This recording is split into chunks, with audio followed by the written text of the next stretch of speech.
بسم اللہ الرحمن الرحیم۔ السلام علیکم دوستوں، سیدنا حضرت بلال امیہ بن خلف کے غلام تھے۔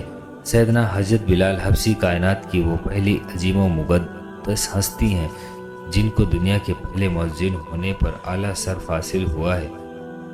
اللہ کے رسول نے خود ارشاد فرمایا کہ بلال کس قدر اچھا آدمی ہے، وہ تمام مؤذنوں کا سردار ہے۔ آپ کے والد رباح اور والدہ حمامہ عرب کے ایک قبیلے کے غلام تھے۔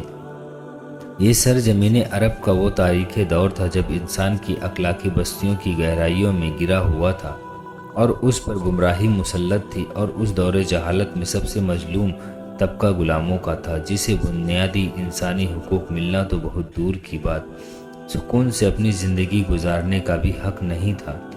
اعلان نبوت کے چند روز کے بعد نبی کریم صلی اللہ علیہ وسلم ایک رات مکے کی ایک گلی سے گزر رہے تھے کہ انہیں ایک گھر سے کسی کے رونے کی آواز آئی۔ آواز میں اتنا درد تھا کہ آپ صلی اللہ علیہ وسلم بے اختیار گھر میں داخل ہو گئے اور دیکھا کہ ایک نوجوان جو کہ حبشی معلوم ہوتا ہے چکی پیس رہا ہے اور جاروں قطار سے رو رہا ہے۔ آپ صلی اللہ علیہ وسلم نے فرمایا، اس سے رونے کی وجہ پوچھی تو اس نے بتایا کہ میں ایک غلام ہوں، سارا دن اپنے مالک کی بکریاں چراتا ہوں اور شام کو جب تھک کر آتا ہوں تو میرا مالک مجھے گندم کی ایک بوری پیسنے کے لیے دے دیتا ہے، جس کو پیسنے میں ساری رات لگ جاتی ہے، اور میں پھر اپنی قسمت پہ رو رہا ہوں کہ میری بھی کیا قسمت ہے، میں بھی تو ایک انسان ہوں، میرا بھی جسم آرام مانگتا ہے، مجھے بھی نیند ستاتی ہے، لیکن میرے مالک کو مجھ پر ذرا بھی ترس نہیں آتا۔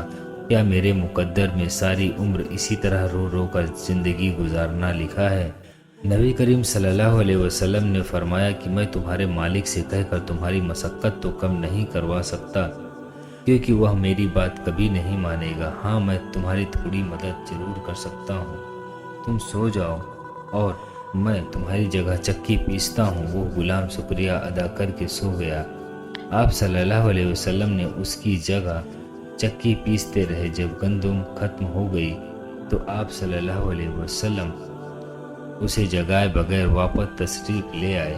دوسرے دن آپ صلی اللہ علیہ وسلم وہیں تشریف لے آئے اور اس غلام کو سلا کر اس کی جگہ چکی پیستے رہے۔ تیسرے دن بھی یہی ماجرا ہوا۔ آپ اس غلام کی جگہ ساری رات چکی پیستے اور صبح خاموشی سے اپنے گھر میں تشریف لے آتے۔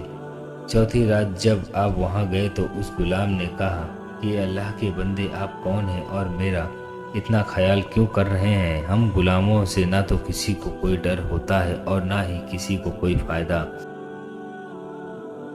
تو پھر آپ یہ سب کچھ کس لیے کر رہے ہیں؟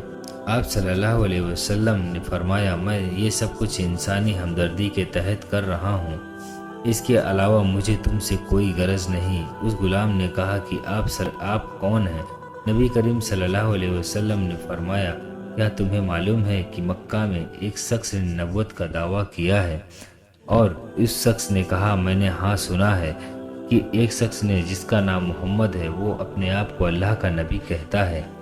آپ صلی اللہ علیہ وسلم فرمایا کہ میں وہی محمد ہوں۔ یہ سن کر اس غلام نے کہا کہ اگر آپ وہ نبی ہیں تو مجھے اپنا کلمہ پڑھائیے، کیونکہ اتنا شفیق اور مہربان کوئی نبی ہی ہو سکتا ہے جو غلاموں کا بھی اس قدر خیال رکھے۔ آپ نبی کریم صلی اللہ علیہ وسلم کی اور زیادہ باتیں سنی تو پھر دل بے قرار ہو گیا۔ جو سچائی آپ کے قلب پر اسلام کی صورت میں پہلے ہی وصیت کر دی گئی تھی، وہ دین اسلام کی صورت میں سامنے آ گئی۔ آپ اور اپنے اسلام کی پکار پر لبیک کہتے ہوئے کلمہ شہادت پڑھا، حضور کی غلامی کی سند حاصل فرمائی۔ آپ مرید ہو کر اسلام کی دولت سے مالا مال ہو گئے۔ اس وقت سیدنا حضرت بلال کی عمر مبارک 28 برس تھی۔ آپ ان پہلے 7 خوش نصیبوں میں سے ایک ہیں جن کے لیے اسلام نے اپنے دروازے کھول دیے۔ پھر دنیا نے دیکھا کہ اس غلام نے کتنی تکلیف اور مشقتیں برداشت کی، لیکن دامن مصطفیٰ نہ چھوڑا۔ انہیں جان دینا تو گوارا تھا، لیکن اتنے شفیق اور مہربان نبی کا ساتھ چھوڑنا گوارا نہیں تھا۔ آج دنیا انہیں بلال حبشی رضی اللہ تعالی عنہ کے نام سے بھی جانتی ہے۔ نبی کریم صلی اللہ علیہ وسلم کی ہمدردی اور محبت نے انہیں اپنا بے لاس غلام بنا کر رہتی اس دنیا میں تہہ قیامت تک کے لیے مثال بنا دیا۔ اللہ اکبر۔ میرے عزیز دوستوں، حضرت بلال حبشی رضی اللہ تعالیٰ عنہ کی آزمائش بھاگ 2 میں ہم ضرور سنیں گے۔ اسی طرح اسلامی معلومات حاصل کرنے کے لیے ہمارے یوٹیوب چینل کو سبسکرائب اور ویڈیوز کو لائک کرنا نہ بھولیں۔ ملتے ہیں اگلی ویڈیو میں۔ اللہ حافظ۔